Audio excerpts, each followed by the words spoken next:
Hai teman-teman semuanya, Assalamualaikum warahmatullahi wabarakatuh. Gimana kabarnya? Balik lagi dengan saya, Anka Utama Putra. Di sini kita akan membahas tentang apa saja sih yang dilakuin sama saya di kelas. Tapi sebelumnya mari kita dengarkan intronya dulu ya.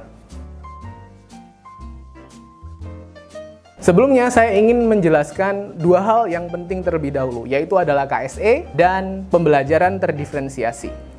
Apa sih itu KSE? KSE adalah kompetensi sosial dan emosional. Di dalam kompetensi sosial dan emosional, setiap siswa akan belajar untuk dapat mengendalikan diri di tengah masyarakat dan mengambil keputusan yang tepat dan bertanggung jawab apabila terjadi sesuatu hal. Ada 6 dimensi yang penting di sini. Yang pertama adalah kesadaran diri, yang kedua adalah pengendalian diri, lalu ada kesadaran sosial, berempati, dan pengambilan keputusan yang tepat dan bertanggung jawab pastinya ya. Lalu yang kedua adalah pembelajaran terdiferensiasi. Dalam pembelajaran terdiferensiasi, terdapat 3 aspek yang perlu kita utarakan. Yang pertama adalah diferensiasi konten, yaitu adalah material-material yang kita gunakan pada saat pengajaran. Diferensiasi proses, yaitu pada saat kita mengutarakan pembelajaran ke siswa. Dan diferensiasi produk, pada saat siswa-siswa kita mengerjakan tugas-tugas yang telah kita berikan. Hal ini sangat perlu diimplementasikan karena paradigma pendidikan di abad ke-21 sangatlah mengacu pada pendidikan berdiferensiasi yang akan kita implementasikan di dalam pembelajaran kita sehari-hari. Khususnya untuk Gen Z ya. Oke, sebelumnya mari kita lihat apa yang harusnya kita lakukan di awal pembelajaran. Sebagai guru, biasanya kita akan melakukan yang namanya salam ya, pastinya ke siswa. Setelah kita salam, kita perlu untuk memberikan siswa rileks dulu. Bagaimana cara kita memberikan rileks ke siswa? Pastinya dengan cara ice breaking. Ice breakingnya bisa bermacam-macam.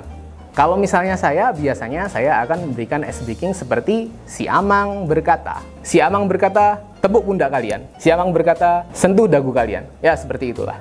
Selain itu, banyak sekali ice breaking lainnya yang mungkin bisa memberikan siswa rileks sebelum siswa melakukan pembelajaran.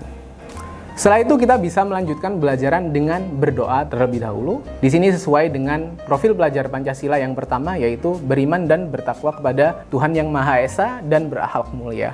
Kemudian bisa dilanjutkan dengan memeriksa kehadiran peserta di awal pembelajaran. Oh iya, di awal pembelajaran kita biasa membagi kelas dalam beberapa kelompok. Kelompok-kelompok tersebut biasanya sesuai dengan cara belajar mereka masing-masing, seperti auditori, visual, ataupun kinestetik. Setelah kita membagi kelompok-kelompok tersebut, kita bisa mulai pembelajaran sesuai dengan harapan kita masing-masing. Tetapi sebelum mulai pembelajaran, ada baiknya guru-guru sekalian dan teman-teman di sini untuk menjelaskan ke siswa tentang tujuan pembelajaran dan goal-goal yang harus mereka capai ya, karena itu sangat penting. Oke, berlanjut ke kegiatan inti. Di kegiatan inti, hindarilah ceramah yang terlalu berlebihan. Bahkan, ada baiknya guru-guru di sini memberikan sumber-sumber video yang lebih bermanfaat kepada siswa. Ceramahnya bisa menjadi selingan di antara video-video tersebut. 5 menit dan 10 menit berlalu, siswa-siswa akan merasa bosan. Pada saat itu, kita bisa memberikan selingan nih. Bisa ice breaking, bisa kegiatan-kegiatan yang menunjang otak siswa untuk bekerja. Misalnya kegiatan seperti ini ya. Coba aja kegiatan.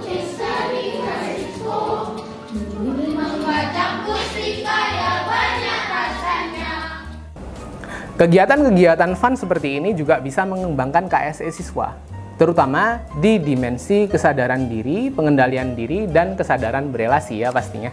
Aktivitas-aktivitas fun seperti itu akan sangat bermakna bagi anak-anak kinestetik. Guru-guru yang lain di sini juga bisa mengimplementasikan hal-hal lain seperti tebak-tebak emosi menggunakan emoticon mungkin, yang akan memperdalam KSE siswa di dimensi kesadaran diri dan kesadaran berelasi. Dan pastinya juga berempati juga ya. Jadi gimana? Penerangan udah selesai. Sekarang apa yang perlu kita lakukan? Pastinya praktek ya. Karena kalau misalnya sains tanpa praktek itu seperti sayur tanpa garam, kurang enak, kurang sedap. Harusnya pakai praktek juga dong. Di dalam praktikum ini, teman-teman bisa menggunakan media-media teknologi seperti iPad, Chromebook, atau apapun itu. Akan tetapi, ada baiknya juga guru-guru di sini mengajak anak-anaknya untuk keluar kelas atau menuju laboratorium, di mana teman-teman bisa melihat pada saat praktikum itu semuanya itu real. Pada saat praktikum sendiri, biasanya guru-guru juga kita berikan saran ya. Karena murid-murid itu emang berbeda pada dasarnya. Gaya belajar aja ada 3 anggapannya kan. Pada saat kita ada pembelajaran praktikum, biasanya kita melakukan yang namanya diferensiasi produk. Jadi teman-teman di sini biasanya kita arahkan untuk membuat apa yang dia inginkan. Ada anak yang ingin membuat laporan praktikum, kita persilahkan. Atau mungkin ada anak yang ingin menggambar tentang praktikum tersebut, membuat bagan suatu reaksi mungkin, itu juga tidak apa-apa. Dan yang paling penting nih, kita juga memberikan keluasaan sebesar-besarnya untuk siswa agar membuat video. Contohnya mungkin bisa dilihat di gambar 2 ini ya. Di akhir pembelajaran, setiap guru juga harusnya memberikan refleksi bagi siswanya masing-masing. Dan pastinya jangan lupa diskusi itu penting ya di sini. Dalam kegiatan penutup, guru dan siswa akan berdiskusi tentang kesimpulan-kesimpulan yang telah didapat di dalam praktikum dan video pembelajaran yang sudah didapat di kegiatan inti sebelumnya. Kalau di dalam kelas saya, setiap siswa akan saya berikan 3 kertas berwarna. Yang pertama adalah hijau, yang kedua adalah kuning, yang ketiga adalah merah. Hijau berarti anak-anak sudah mengerti tentang tujuan belajarannya. Kuning berarti anak-anak ya setengah-setengah lah mungkin ya, 50%, 70% mengerti tentang tujuan belajaran. Dan yang merah ini adalah anak-anak yang mungkin kurang paham atau kurang mengerti di dalam pembelajaran. Yang hijau bisa dilakukan pengenyayaan, sedangkan yang kuning dan yang merah kita bisa memberikan extra lesson kepada mereka. Bentuk-bentuk extra lessonnya sendiri biasanya ya ada yang langsung di kelas. Tetapi kalau misalnya untuk saya sendiri di sini saya tidak suka dengan hal itu. Saya lebih suka untuk merekam video di rumah dan membagikannya kepada siswa-siswa melalui platform-platform media seperti YouTube.